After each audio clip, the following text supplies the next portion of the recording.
Claire Sandra, qu'on boit vos paroles ici sur ce coin du plateau en sachant que l'innovation n'est pas genrée. Ça fait du bien de l'entendre parce que moi je suis avec des femmes inspirantes, oui, parce que les femmes dans la tech sont là depuis toujours, mais elles sont peu visibles. Alors pourquoi encore en 2021 se poser la question? On a envie de vous proposer ces parcours inspirants pour pouvoir susciter des vocations. Ça se passe avec vous évidemment, Muriel Thomas pour l'INRAE et surtout Michaelis, votre foodtech dont vous nous direz quelques mots dans quelques instants. Maria Mazedine pour le projet Hyper6. Cette fois-ci, on parlera stockage de l'énergie innovant avec vous. Et puis Aline Cerf, vous êtes évidemment PhD. Vous allez nous parler de SmartCatch. Ça, c'est votre entreprise en santé et biotech que vous avez notamment mis au point au sein du CNRS. Une CEO chercheuse spécialisée en micro et en nanotechnologie. C'est compatible tout ça? Oui, c'est compatible.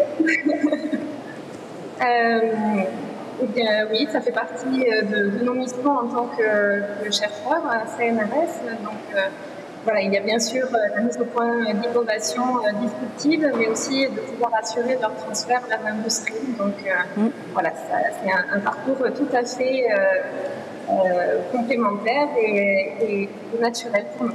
Alors, de la recherche à l'industrie, SmartCatch, c'est quoi exactement? Alors, SmartCatch est une spin-off du CNRS. On a 4 ans d'existence. On a effectivement une expertise autour des micro-nanotechnologies et on s'intéresse en fait à la biopsie liquide. Donc, comme son nom l'indique, par opposition à la biopsie solide, donc le prélèvement d'une portion de tissu de la tumeur, la biopsie liquide est effectivement une nouvelle approche qui s'intéresse à la capture de manière non invasive de biomarqueurs tumoraux qui circulent dans la circulation sanguine. Donc, SmartCatch s'intéresse aux cellules tumorales circulantes et on développe en fait des dispositifs médicaux de toute nouvelle génération intégrant des technologies très disruptives issues de la micro-nanotechnologie pour pouvoir du coup capturer ces éléments et pouvoir diagnostiquer en routine clinique ces nouveaux biomarqueurs et pouvoir vraiment les intégrer dans la prise en charge des patients, que ce soit pour le diagnostic précoce de la pathologie, pour pouvoir suivre l'évolution de manière beaucoup plus rapprochée, pour pouvoir suivre l'efficacité des traitements qui sont prodigués et plus tard pouvoir aussi adapter les traitements au profil moléculaire du patient. On est vraiment au cœur de la médecine de précision, de la médecine personnalisée. Absolument, et je crois que vous avez bénéficié d'une pré-incubation auprès d'Incuballiance, notamment ici sur le plateau de Paris-Saclay. Tout à fait. On a été lauréat en fait d'un programme Willa Boost, Femmes entrepreneuses. Donc on a remporté un prix qui nous a permis de bénéficier d'un programme de pré-incubation auprès de l'Incuballiance Paris-Saclay. Et aujourd'hui, voilà, on va formaliser notre candidature pour pouvoir rejoindre l'incubation voilà, en bonne et due forme. Donc on a hâte de pouvoir rejoindre l'écosystème Paris-Saclay, Île-de-France, puisqu'effectivement, on a une start-up localisée à Toulouse. Donc, on a pu bénéficier d'accompagnement au travers de notre parcours, mais on a hâte de pouvoir aussi s'ouvrir à tout l'écosystème que propose Paris-Saclay. Et on vous attend, nous, ici, justement, en plateau, peut-être pour la prochaine édition de Paris-Saclay Spring, en personne et sur le plateau de Saclay. Les prochaines étapes, justement, pour SmartCatch, alors j'ai bien compris qu'il y avait justement ces étapes très importantes sur l'incubation, ici, sur le plateau de Saclay, mais pas que, j'imagine. Non, pas que. On vient de clore, en fait, notre première levée de fonds. C'est un tour seed. C'est une étape très importante pour l'entreprise. Et donc, voilà, maintenant, on s'attaque vraiment à des jalons importants du développement de nos prototypes. Donc, c'est une phase pré-industrielle et on aura des sujets autour de la préparation de l'accès marché et autres réglementaires et d'autres sujets importants que l'on profitera pour traiter avec voilà, l'incubateur et avec tous les coachs de l'incubateur. Et il nous tarde de voir tous ces développements. Restez avec nous justement en ligne. Je vais me tourner vers Maria Mazedine. Mariam, vous êtes vous aussi chercheuse et entrepreneuse encore une fois. Ça va de pair. Vous travaillez sur le stockage de l'énergie et d'une façon complètement innovante. Tout à fait, oui. En fait, donc Hypersys, c'est un projet sur le stockage d'énergie. Donc en fait, et plus précisément, c'est sur les batteries lithium-ion.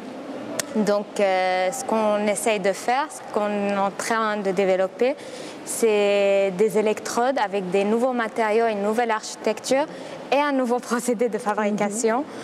Et donc ce qui est aussi différent de ce qui existe sur le marché, donc on a une densité d'énergie au moins 5 fois meilleure de ce qui existe aujourd'hui. Donc c'est-à-dire au lieu de faire les 300 km, on peut faire avec cette batterie les 600 km. Donc à Paris-Marseille, ça sera possible. Oui, j'ai envie de dire que vous êtes un peu le chaînon manquant que l'ensemble de l'écosystème, notamment de la voiture électrique et des véhicules électriques, attend. Oui, donc c'est la transition énergétique, voilà. Le monde entier, il tourne vers la transition énergétique clean. Et vous avez une cofondatrice, si je ne m'abuse. Tout à fait, donc c'est aussi ma meilleure amie. Donc on a fait notre thèse au laboratoire de physique des interfaces et des couches minces. Après, je l'ai convaincue de venir avec moi dans l'aventure et Fatma Jardali. Donc là, on est 2 porteuses de ce projet. Ouais.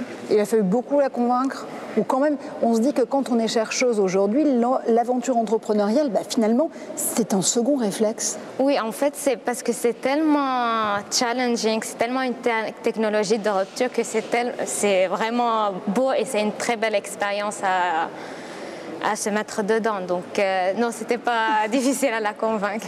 Les prochains développements pour Hypersys, c'est quoi? Donc aujourd'hui, on est à l'incubateur X Innovation à l'école polytechnique, le DRAE.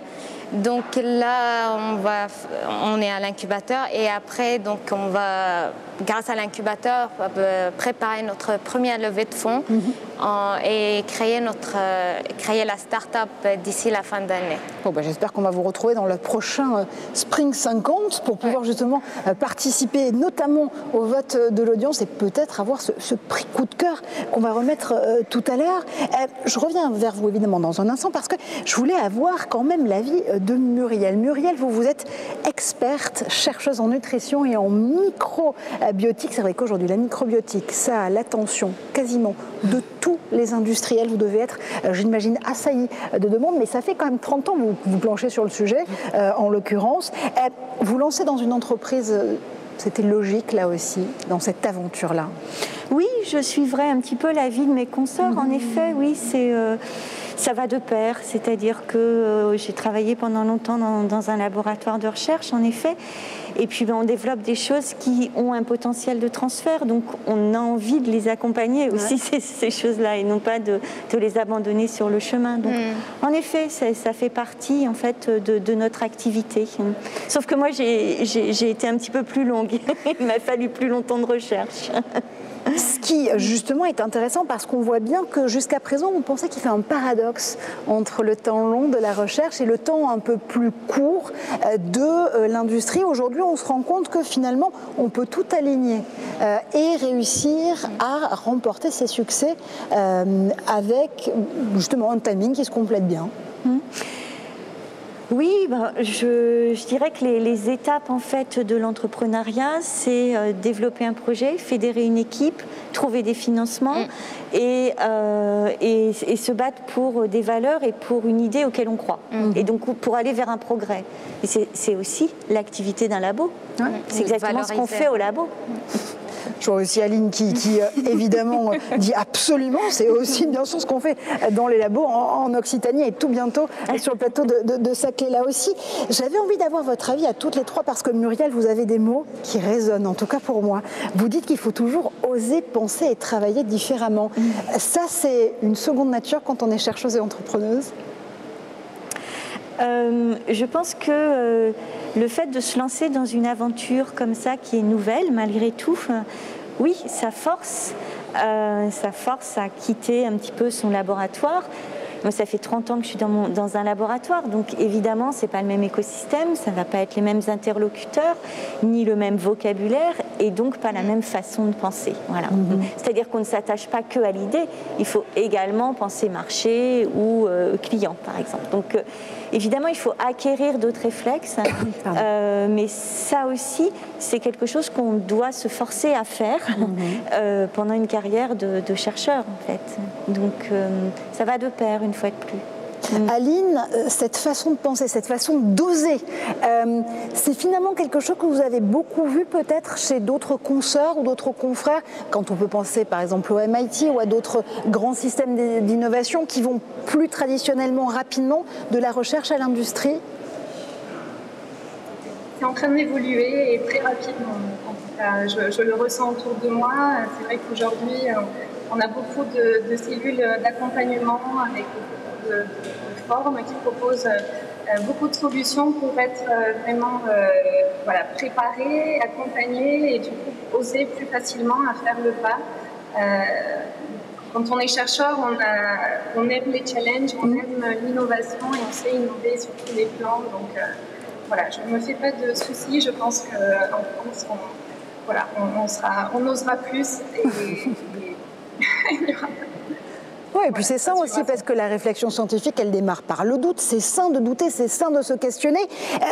Mariam, justement, est-ce que vous avez vu aussi ce changement d'état d'esprit s'opérer ici sur le plateau de Saclay? Oui, après, c'est vrai, en fait, c'est de plus en plus, il y a des programmes qui sont proposés par les établissements de prématuration, en fait, pour les chercheurs qui ont une idée de faire une prématuration de leur idée et de la valoriser plus tard. Donc, il y a aussi, dans mon cas, il y avait l'appel à projet de prématuration de la SAD Paris-Saclay, dont j'étais dedans. Et ensuite, il y a aussi avec IP Paris, aussi un appel à projet de prématuration. Ensuite, avec la SAT, il y a l'appel à projet maturation. Donc, c'est de plus en plus, il encourage en fait les chercheurs à devenir entrepreneurs en fait. Oui, là aussi, je vais reprendre les mots de Muriel. Elle ne le sait pas, mais je lui ai volé plein d'éléments de langage. Vous nous dites que les chercheurs et les entrepreneurs ont un point commun, plusieurs même, l'opiniâtreté, ça on l'a vu avec toutes les trois, le goût pour la rhétorique, là aussi avec votre parcours émérite de chercheur, la volonté de convaincre et de fédérer, et surtout, on va parler affaires dessous parce qu'il y a aussi la capacité à aller lever des financements. Comment est-ce que ça se passe de ce point de vue-là? Et j'ai malheureusement envie de dire, je vais devoir genrer la question en la matière. Est-ce qu'aujourd'hui, quand on est femme chercheuse et entrepreneur, finalement, on a des investisseurs qui intuitent plus vite ou il faut encore réussir à faire ses preuves en la matière, Muriel? C'est une question qui mériterait des études. Oui. Donc je vais répondre juste avec mon expérience. Je n'ai jamais eu le sentiment d'être désavantagée parce que je suis une femme. Clairement, dans les appels à projets, on a obtenu là pour le projet de start-up un financement par la SAT pour faire des aspects recherche.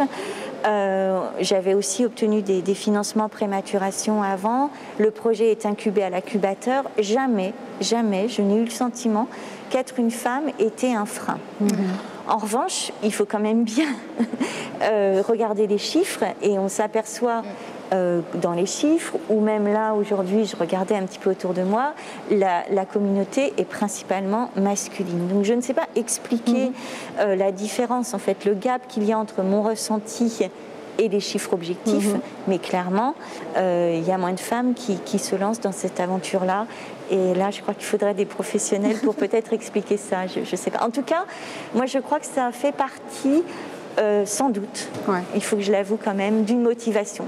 De me dire, ah mais alors là, c'est un monde d'hommes, donc j'ai envie d'y aller encore plus. Voilà. Ça, je dois avouer que je pense que c'était présent quand même dans ma motivation. Ah, ça nous fait plaisir. Mais alors, il y a des initiatives comme, je pense à Sista par exemple, qui est une initiative de mentoring justement de l'entrepreneuriat au féminin pour l'économie numérique et qui a justement montré que les chiffres au niveau des investissements pêchaient un peu en effet quand les femmes étaient porteurs de projets, CEO, ou venaient chercher des financements. C'est en train de changer quand même, hein. Le blason est en train de se redorer. Vous avez cette impression-là, Aline et Mariam aussi. Aline, peut-être, très rapidement. Je rejoins Muriel à 100%. Non, je ne l'ai pas ressenti personnellement. La preuve en est, on vient de clore justement une belle levée de fonds et Et non, je pense que les choses changent. Et encore une fois, ce qui compte, c'est vraiment la niaque, l'envie, le dynamisme. Donc voilà, quel que soit le genre, je pense que c'est ça qui prime avant tout. Et ça, c'est important. C'est pour ça qu'encore une fois, je démarrais ma question en disant je suis désolée de devoir la genrer. Encore une fois. Mariam, qu'est-ce qu'on peut vous souhaiter pour la suite en tant que femme, en tant que chercheur, en tant qu'entrepreneuse? Que la start-up sera créée et qu'on aura, en fait, c'est devenir aussi, parce qu'en France, il n'y en a pas énormément des femmes ni des start-up sur le stockage d'énergie. Ouais. En Europe et aussi quasi les fabricants de batteries sont dans les pays d'Asie. Donc ça sera une très belle opportunité pour la France, pour nous, pour tout le monde. Donc, oui, c'est pour ça que c'est un secteur qui est particulièrement compétitif en la matière. Aline, je ne vous ai pas forcément relancé là-dessus parce que je pense notamment à une de vos consoeurs, Anaïs Baru, qui fait aussi de la détection de cancer, le cancer de la peau avec Damae Medical, alors qui n'est pas forcément plateau de Saclay, mais on a des grands noms justement de chercheuses et d'entrepreneuses qui portent haut ces couleurs-là. Moi, en tout cas, j'étais ravie de passer ces minutes avec vous parce que je me suis revigorée et heureusement, je sais que je n'aurai plus jamais à genrer cette question. Et ça fait du bien. Merci beaucoup, mesdames, d'avoir fait un tour sur le plateau de Paris-Saclay Spring. Tout de suite, on passe à un autre sujet, une autre séquence. Et cette fois-ci, on va parler foodtech parce que là aussi, en matière de foodtech, eh bien, les entreprises brillent et les projets fourmillent.